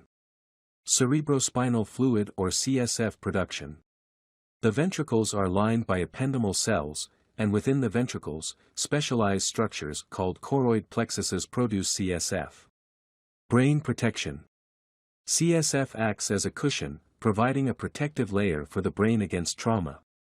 The fluid also helps maintain intracranial pressure, which is crucial for normal brain function. Nutrient and waste transport. CSF facilitates the exchange of nutrients and waste products between the brain and the blood. This was the basic overview of human brain, its components, and functions which brain and its components perform. We will go in more detail in some other video. That's it for today. Hope you like this video. For more videos on human body and organ system, please subscribe to this channel. See you in the next video. The human ear is a complex organ responsible for hearing and balance. It is divided into three main sections: the outer ear, the middle ear, and the inner ear. Each part plays a crucial role in the process of hearing and maintaining equilibrium. Outer ear. Pinna or auricle, the visible part of the ear that is on the outside of the head.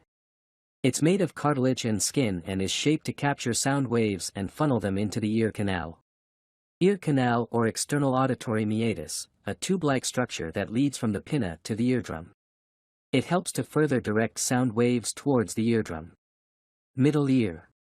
Tympanic membrane or eardrum, a thin, cone-shaped membrane that separates the outer ear from the middle ear. It vibrates when sound waves hit it, converting these waves into mechanical vibrations. Ossicles, three tiny bones in the middle ear called the malleus, incus, and stapes. These bones are the smallest in a human body and they amplify and transmit the vibrations from the eardrum to the inner ear. Inner ear. Cochlea, a spiral-shaped, fluid-filled tube that is responsible for converting mechanical vibrations into electrical signals that the brain interprets as sound. It contains tiny hair cells that move in response to fluid vibrations, creating nerve impulses. Vestibular system. This includes the semicircular canals and the otolithic organs, utricle and saccule, which are crucial for balance. These structures detect changes in head position and movement, helping to maintain equilibrium. Let's start with the outer ear. It has two main components which are pinna and ear canal. Pinna. The pinna, also known as the auricle, is the visible part of the ear that is located on the outside of the head. It's a key component of the outer ear and plays an important role in the hearing process.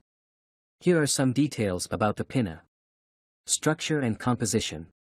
The pinna is primarily made up of cartilage covered by skin. The cartilage gives it a firm yet flexible structure. It has a unique, complex shape with ridges and folds, such as the helix, the lobule, and the tragus. Function in hearing. The primary function of the pinna is to capture sound waves from the environment and funnel them into the ear canal towards the eardrum. Its shape is designed to efficiently collect and direct sound. Different parts of the pinna help in gathering sounds coming from various directions, which is important for locating the source of a sound in the environment. Role in sound localization. The pinna plays a significant role in vertical sound localization, determining whether a sound is coming from above, below, or at the same level as the listener. The folds and contours of the pinna affect sound waves differently depending on their origin, creating subtle changes in the sound that help the brain determine the sound's location. Individual variation. The shape and size of the pinna vary greatly among individuals, and these variations can affect the way sound is perceived. Despite these differences, the basic function of sound collection and direction remains consistent. Non-hearing functions. The pinna also contributes to the aesthetic and facial identity of an individual. It can be a site for adornment, such as earrings, which is a common cultural practice across many societies. Limitations. While the pinna is important for sound collection and localization, it does not play a role in the actual processing of sound. This is done by the inner parts of the ear and the brain. Ear canal or external auditory meatus. The ear canal, also known as the external auditory meatus, is a key component of the outer ear and plays a crucial role in the hearing process. Here's a detailed explanation of its structure and function. Structure. The ear canal is a tube-like passage approximately 2.5 centimeters, 1 inch, in length in adults, leading from the outer ear to the eardrum. It is slightly curved in shape, which helps protect the eardrum by preventing direct entry of foreign objects. The outer third of the canal is made of cartilage, similar to the pinna, while the inner two-thirds consist of bone. The bony part is surrounded by a thin layer of skin. Lining. The skin lining the ear canal contains hair follicles and glands that produce earwax, cerumen. This wax plays several important roles in ear health. Function in hearing. The primary function of the ear canal is to conduct sound waves from the outer ear to the eardrum. Its shape and length are designed to amplify these sound waves and optimize their transmission. Protection. Earwax produced in the ear canal has protective properties. It traps dust, dirt, and other particles, preventing them from reaching and potentially damaging the eardrum. The wax also has antibacterial and antifungal properties, helping to keep the ear canal healthy. The slight curve of the canal, along with the presence of hair, also helps in protecting the deeper structures of the ear from foreign objects and insects. Maintenance of ear health. Normally, the ear canal is self-cleaning. Earwax and debris gradually move out of the canal due to the movement of the jaw, like when chewing, eventually drying up and falling out of the ear. Over-cleaning or using inappropriate objects to clean the ear can disrupt this natural process and lead to problems like impaction, irritation, or infection. Sensitivity. The skin in the ear canal is thin and sensitive, making it susceptible to irritation and infection. Conditions like otitis externa, swimmer's ear, can occur due to inflammation or infection of the ear canal. Resonance.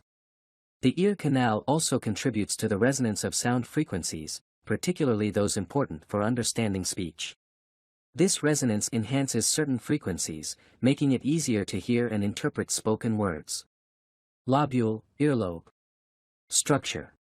Composition. Unlike the rest of the pinna, the earlobe contains no cartilage. It is composed of connective and adipose tissue, making it soft and pliable. Variability. Earlobes vary greatly among individuals in size, shape, and whether they are free or attached. Function. Cultural and cosmetic. The earlobe doesn't have a direct role in hearing. Its significance is more cultural and cosmetic, often being a site for jewelry, earrings, and body modification. Genetic marker, the characteristic of having attached or detached earlobes, is a commonly cited example of a simple genetic trait. Middle ear. Middle ear have two major components, tympanic membrane and ossicles. Tympanic membrane or eardrum. The tympanic membrane, commonly known as the eardrum, is a critical component of the human ear, playing an essential role in the process of hearing. Here's a detailed explanation of its structure, function, and importance. Structure. The eardrum is a thin, semi-transparent membrane that separates the outer ear from the middle ear. It's roughly oval in shape and measures about 8 to 10 millimeters in diameter in adults. The membrane is composed of 3 layers. The outer layer is continuous with the skin lining the ear canal. The middle layer is fibrous and gives the eardrum its strength and ability to vibrate. The inner layer is mucous membrane, similar to the lining of the middle ear. Function in hearing. The primary function of the eardrum is to convert sound waves that travel through the air into mechanical vibrations. When sound waves enter the ear canal, they strike the eardrum and cause it to vibrate. The frequency and intensity of these vibrations correspond to the frequency and loudness of the sound waves.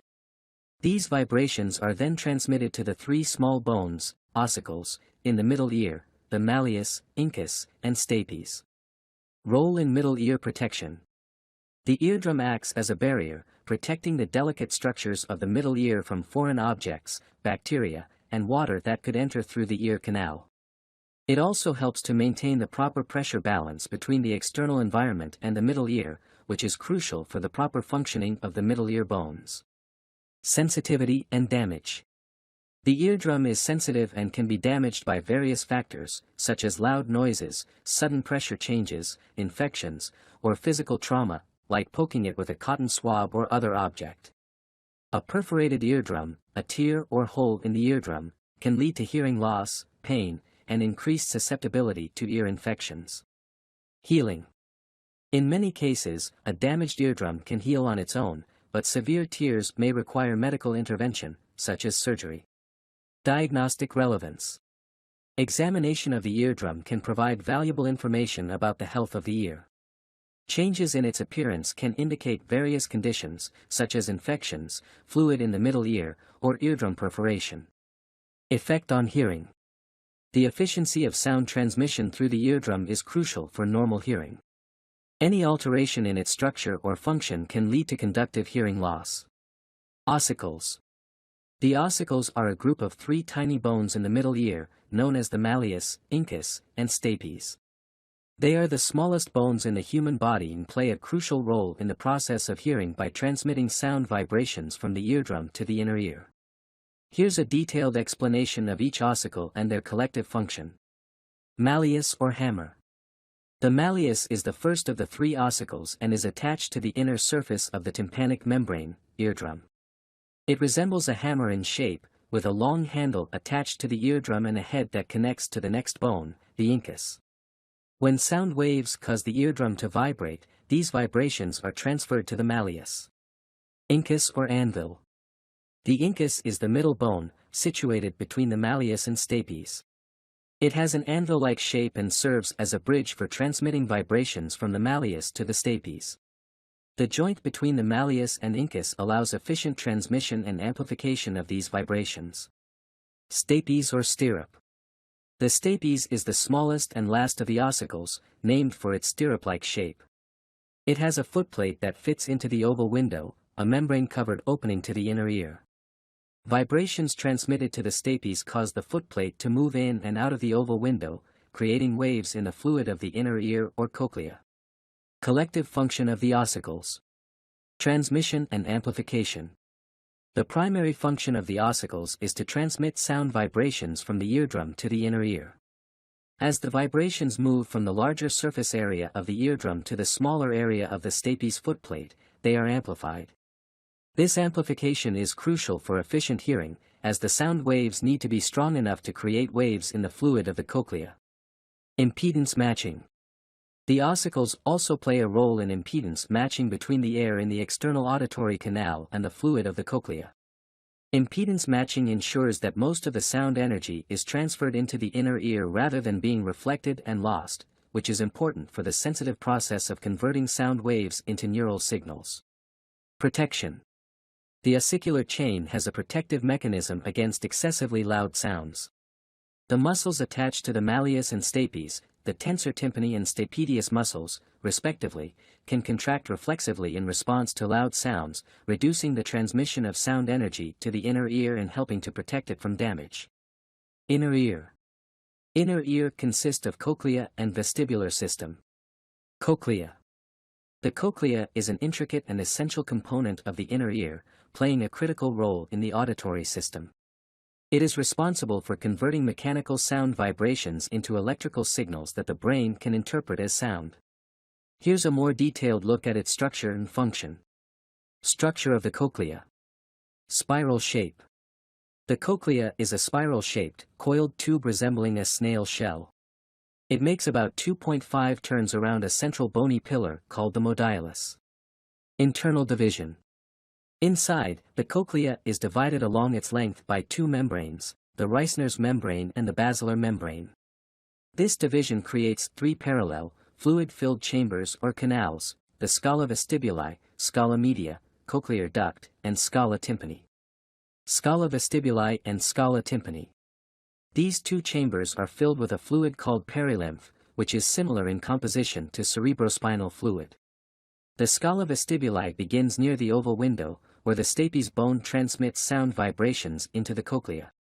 The scala tympani ends at the round window, another membrane-covered opening that allows for fluid displacement within the cochlea. Scala media or cochlear duct. The scala media contains a different fluid called endolymph, which is rich in potassium and crucial for the transduction process. It houses the organ of Corti, the sensory organ of hearing. Organ of Corti. Located on the basilar membrane, it contains rows of sensory hair cells and supporting cells. Above the hair cells is the tectorial membrane, which plays a role in the stimulation of these cells. Hair cells. There are two types of hair cells: inner hair cells, responsible for transmitting sound information to the brain, and outer hair cells, involved in amplifying and fine-tuning sound vibrations. The hair cells have tiny projections called stereocilia that protrude into the endolymph. Function of the cochlea. Sound wave transmission. Sound vibrations enter the cochlea via the oval window, causing movement in the perilymph of the scala vestibuli. Basilar membrane movement. These movements create a traveling wave along the basilar membrane, causing it to move up and down. Stimulation of hair cells. The movement of the basilar membrane causes the hair cells in the organ of Corti to bend against the tectorial membrane. This bending opens ion channels, leading to a change in the electrical potential of the hair cells, effectively converting mechanical energy into electrical signals. Auditory nerve stimulation.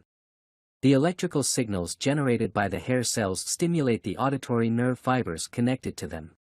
These nerve fibers carry the auditory information to the brain, where it is interpreted as sound.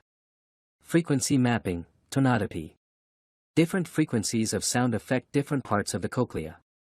High-frequency sounds cause more movement at the base of the cochlea, while low-frequency sounds affect the apex. This tonotopic organization allows the brain to distinguish between different sound frequencies. Importance in hearing. The cochlea's ability to perform auditory transduction, converting sound waves into electrical signals, is fundamental to our